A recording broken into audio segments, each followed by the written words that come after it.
विद्यार्थियों को और सभी मित्रों को जय श्री राम। आज का जो अपना विषय रहेगा वो इंग्लिश ग्रामर पे किसी भी सेंटेंस को यानी जो पॉजिटिव सेंटेंस होते हैं उनको सेकंड इंटेरोगेटिव या डबल इंटेरोगेटिव सेंटेंस में कैसे बदलते हैं, इस चीज़ को हम विस्तार से समझेंगे। जैसे what, where, how, when, why, इनका प्रयोग कैसे किया जाता है। एक सेंटेंस दिया रहता है और उसमें पूछा जाता है use of what, make question with what. इस प्रकार से क्वेश्चंस एग्जाम में बनाने के लिए आते हैं डू एज डायरेक्टेड में। तो उनको हम किस प्रकार से बनाएंगे इस चीज़ पर हम विस्तार से चर्चा करेंगे। अगर आपने हमारे चैनल को सब्सक्राइब नहीं किया है तो सबसे पहले चैनल को सब्सक्राइब करें और बेल आइकन को दबाएं और लाइक करें। धन्यवाद। चलिए टॉपिक को स्टार्ट करते हैं। सबसे पहले हमें यह देखना होगा कि अगर कोई सेंटेंस हमारे सामने है तो किस प्रकार का वाक्य दिया होगा और किस प्रकार से हमें बनाना होगा। एक सेंटेंस आप स्क्रीन पर देख पा रहे हैं, ही इज प्लेइंग, राइट। ये एक सेंटेंस दिया है और इसमें पूछा गया है यूज ऑफ व्हाट, यानी व्हाट का प्रयोग करो। ये क्वेश्चन दूसरे तरीके से भी हो सकता है, जैसे क्वेश्चन को ऐसे ही पूछ सकते हैं मेक क्वेश्चन विथ व्हाट, यानी व्हाट के साथ इसका प्रश्न बनाना है। इस प्रकार से एग्जाम में पूछा जाता है, राइट। अब कैसे बनाना है तो सबसे पहले ये देखें कि इसका जो बनाने का स्ट्रक्चर रहता है वो क्या रहता है और किस स्ट्रक्चर में वाक्य दिया जाता है। तो ये एक स्ट्रक्चर दिया है, एक फॉर्मूला दिया है, इस स्ट्रक्चर के आधार पर वाक्य पूरा दिया होगा। यानी सबसे पहले वाक्य में आपको सब्जेक्ट मिलेगा यानी कर्ता, इसके बाद हेल्पिंग वर्ब, ये मिल भी सकती है टेंस के अनुसार और नहीं भी मिल सकती है। हेल्पिंग वर्ब सेंटेंस में हो भी सकती है अर्थात नहीं हो सकती है। मेन वर्ब ये जरूर होगा, मेन वर्ब के बिना कोई सेंटेंस आपका पॉजिटिव नहीं होगा। इसके बाद ऑब्जेक्ट दिया जाएगा और अदर वर्ड दिया जाएगा, लास्ट में फुल स्टॉप होगा। यानी इस क्रम में आपका वाक्य दिया जाएगा। ओके, जैसा कि आप देख पा रहे हैं सबसे पहले ये सब्जेक्ट दिया है, इसके बाद इसमें हेल्पिंग वर्ब दी है और मेन वर्ब दी है। इसमें ऑब्जेक्ट और अदर वर्ड नहीं है, तो नहीं है तो कोई बात नहीं। अब बनाना कैसे ये सीखना है। तो ये जो स्ट्रक्चर दिया है इसके नीचे ये सेकंड इंटरोगेटिव बनाने का स्ट्रक्चर है यानी फॉर्मूला है, राइट। तो इसको आपको बहुत अच्छे से याद रखना है। यानी नंबर 1 पर आपको सबसे पहले IW लगाना है। IW का मतलब होता है इंटरोगेटिव वर्ड, यानी इसमें IW क्या है, क्या पूछा गया है, वर्ड पूछा गया है तो इसमें वर्ड लगेगा, राइट। इसके बाद आपको हेल्पिंग वर्ब लगानी है। अगर हेल्पिंग वर्ब इसमें दी है वाक्य में तो वही लगेगी, और नहीं दी है तो आपको हेल्पिंग वर्ब बनानी पड़ेगी, ये नंबर 2 पर। अब बनाएंगे कैसे, इसके लिए मैं आपको ट्रिक बता देता हूँ कैसे बनाना है। इस ट्रिक का आप ध्यान रखें, इससे आप हेल्पिंग वर्ब बना सकते हैं। देखिए, जैसे मान के चलिए आपके सामने सेंटेंस दिया है, अब इसमें हेल्पिंग वर्ब कोई नहीं है तो उसकी हेल्पिंग वर्ब कैसे बनाएंगे। हेल्पिंग वर्ब नहीं है तो आपको कोई चिंता करने की जरूरत नहीं है, आप सीधे किसको पकड़ लो, मेन वर्ब को पकड़ लीजिए। और मेन वर्ब में 3 चीज होंगी, चौथी नहीं हो सकती है। नंबर 1 या तो उसकी सेकंड फॉर्म होगी, नंबर 2 या उसकी फर्स्ट फॉर्म होगी, नंबर 3 या फर्स्ट फॉर्म में SES या IES होगी। यानी अगर हेल्पिंग वर्ब नहीं है तो इन तीनों कंडीशन में से कोई एक कंडीशन जरूर मिलेगी आपको। सेकंड फॉर्म भी हो सकती है, फर्स्ट फॉर्म भी हो सकती है, फर्स्ट फॉर्म में S या IES भी हो सकती है। तो अगर सेकंड फॉर्म है तो आपको डिड बनानी है हेल्पिंग वर्ब, ये याद रखना है। सेकंड फॉर्म है तो क्या बनानी है, डिड। फर्स्ट फॉर्म है तो आपको डू बनानी है, और S या ES दी है तो उसमें क्या बनानी है, डज। यानी अगर मेन वर्ब में S लगी है, ES लगी है या IES लगी है तो आपको डज बनानी है। और इन तीनों को बदल के यानी सेकंड का क्या हो जाएगा, फर्स्ट फॉर्म हो जाएगी।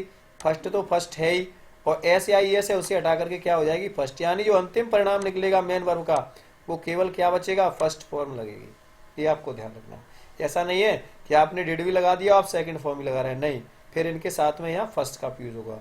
डू है तो भी फर्स्ट लगेगा, डज लगी है तो भी S या ES हटा करके किसका प्रयोग होगा, फर्स्ट फॉर्म का। ये स्ट्रक्चर आपको ध्यान रखना है, पहली बात। इसके बाद इंटरोगेटिव वर्ड लगा, हेल्पिंग वर्ब लगी।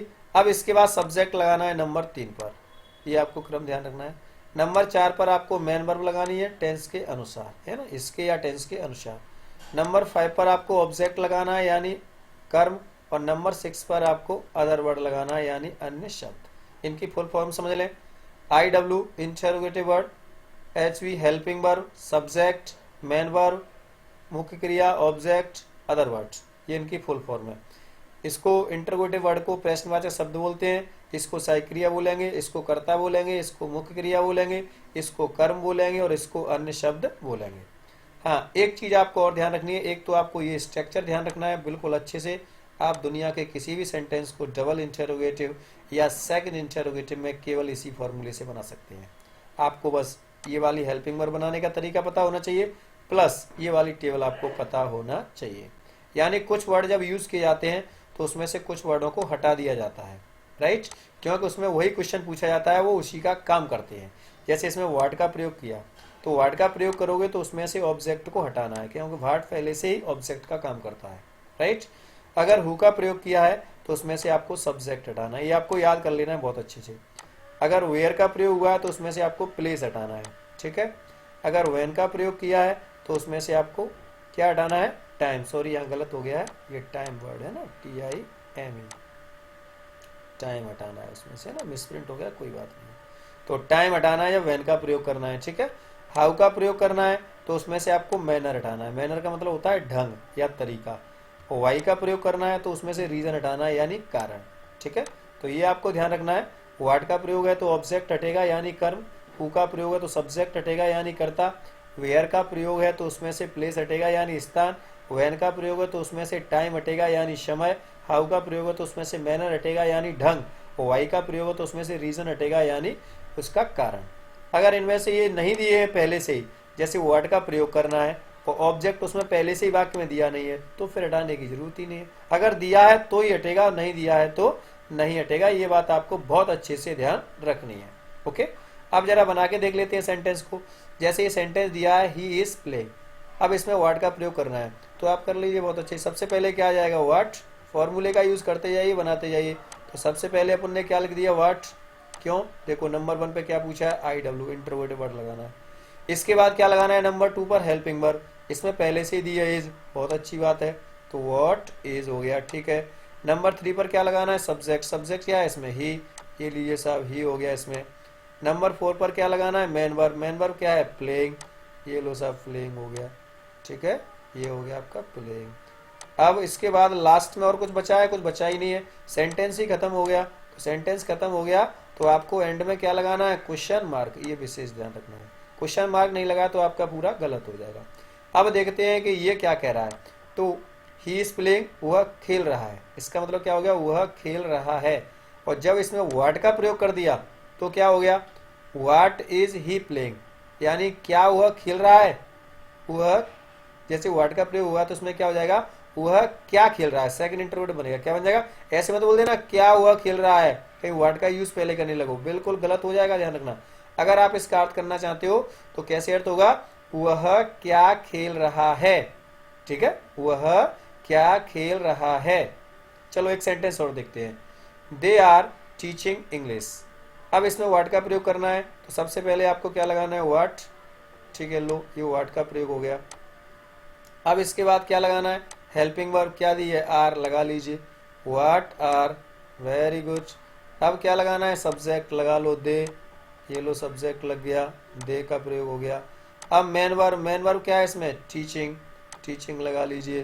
क्रम से रखते जाओ, कुछ नहीं करना है, बिल्कुल आराम से, बड़े आराम से सीखिएगा, है ना, कोई दिक्कत नहीं है, टीचिंग हो गया ये, ठीक है।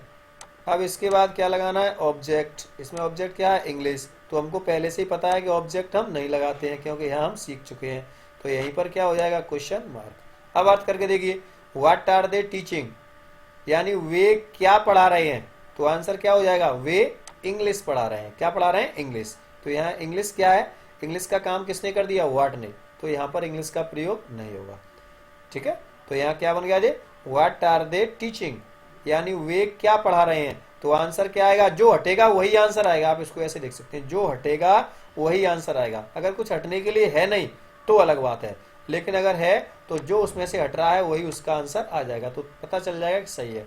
ये लीजिए, देख लीजिए आप लोग, तो व्हाट इज ही प्लेइंग, ये इसका क्वेश्चन बन गया, और व्हाट आर दे टीचिंग, ये इसका बनके तैयार हो गया। क्लियर, चलिए अब चलते हैं, कुछ और एग्जाम्पल देखते हैं, व्हेन के हैं, वाई के हैं, तो थोड़ा सा और क्लियर हो जाए। अगला सेंटेंस हमारे सामने क्या है, राकेश इज टीचिंग इंग्लिश, इसमें हु का प्रयोग करना है, राइट। किसका प्रयोग करना है? हु का। कोई दिक्कत नहीं है। आप सबसे पहले यहाँ क्या लगा दीजिए? हु लगा दीजिए। ये लो साहब, हु लग गया। क्लियर? अब इसके बाद में हेल्पिंग वर्ब दी है, बिल्कुल दी है, तो हेल्पिंग वर्ब लगा दो, हु इज। अब क्या लगाना है? सब्जेक्ट। तो हु का प्रयोग कर रहे हैं तो सब्जेक्ट तो हटाना ही है, ये हम पहले पढ़ चुके हैं। तो यहाँ राकेश क्या हो जाएगा? हट जाएगा। अब सीधा क्या बन जाएगा? Main verb. मेन वर्ब क्या है इसमें? Teaching, TEACHING, teaching. ठीक है। अब क्या लगाना है इसमें? ऑब्जेक्ट बचा इंग्लिश, लगा दीजिए इंग्लिश। ये लो साहब, इंग्लिश। ठीक है। अब ये आपका बन करके तैयार हो गया इसमें हु का प्रयोग। अंत में क्वेश्चन मार्क जरूर लगाना है। ठीक है। तो यहाँ क्या हो रहा था? राकेश इज टीचिंग इंग्लिश, यानी राकेश अंग्रेजी पढ़ा रहा है। अब इसका अर्थ क्या हो गया? हु इज टीचिंग इंग्लिश, अंग्रेजी कौन पढ़ा रहा है? तो देखो हटा वही आंसर आएगा कि नहीं? अंग्रेजी कौन पढ़ा रहा है? राकेश। जो हटेगा वही आंसर आएगा। अंग्रेजी कौन पढ़ा रहा है? तो अंग्रेजी राकेश पढ़ा रहा है। देख लेते हैं, ये देखिए आंसर इसका clear. Who is teaching English, बिल्कुल करेक्ट है। चलिए एक सेंटेंस और देखते हैं। इसमें वाई का प्रयोग करना है। किसका प्रयोग करना है? वाई। तो सबसे पहले आप वाई लगा दीजिए, कोई दिक्कत नहीं है। ये लीजिए वाई। ठीक है। अब लगा दीजिए हेल्पिंग वर्ब। हाँ, इसमें देखिए समस्या हो सकती है आपके सामने, क्योंकि इसमें कोई हेल्पिंग वर्ब दी नहीं है। तो नहीं दी है तो कोई टेंशन लेना ही नहीं है। इसमें ये देख लो सीधा मेन वर्ब में क्या है। तो मेन वर्ब में देखिए क्या लगी है? एस लगी है। तो पीछे हमने बताया था एस का प्रयोग होगा, ईएस का होगा या आईएस का होगा। तो हेल्पिंग वर्ब क्या बना लेंगे? डच। क्या बना लेंगे? तो वाई डच। अब क्या लगाना है? सब्जेक्ट। सब्जेक्ट क्या है? सुनीता। तो सुनीता लगा दीजिए, सुनीता। ये लीजिए साहब, सुनीता। ठीक है बेटा, सब्जेक्ट लग गया। अब इसके बाद क्या लगाना है? Main verb. मेन वर्ब क्या है? स्पीक। तो स्पीक, SPEAK। अब इसमें से एस जो लगी है वो नहीं लगेगी यहाँ पे, ध्यान रखना। क्यों? क्योंकि वाई जब भी हम डज का, डू का और डिड का प्रयोग करते हैं तो फिर ऐसे आई एस का प्रयोग यहाँ पर नहीं होता। ऐसे डज का प्रयोग हुआ तो ऐसे आई एस नहीं होगा, डिड का होगा तो सेकंड फॉर्म नहीं होगी, है ना। तो ये आपको ध्यान रखना है। अब इसके बाद क्या बचा? तमिल। पूरा लगा दीजिए, तमिल भाषा है, तमिल। ठीक है। अब क्या बचा? In India, in India. Last में क्वेश्चन मार्क जरूर लगाना है, नहीं तो पूरा सेंटेंस गलत हो जाएगा। ये लीजिए। अब देखिए क्या बना? Sunita speaks Tamil in India, यानी सुनीता भारत में तमिल बोलती है। सुनीता भारत में तमिल बोलती है। तो इसका देखो वाई का प्रयोग करके क्या हो गया? Why does Sunita speak Tamil in India, यानी सुनीता भारत में तमिल क्यों बोलती है?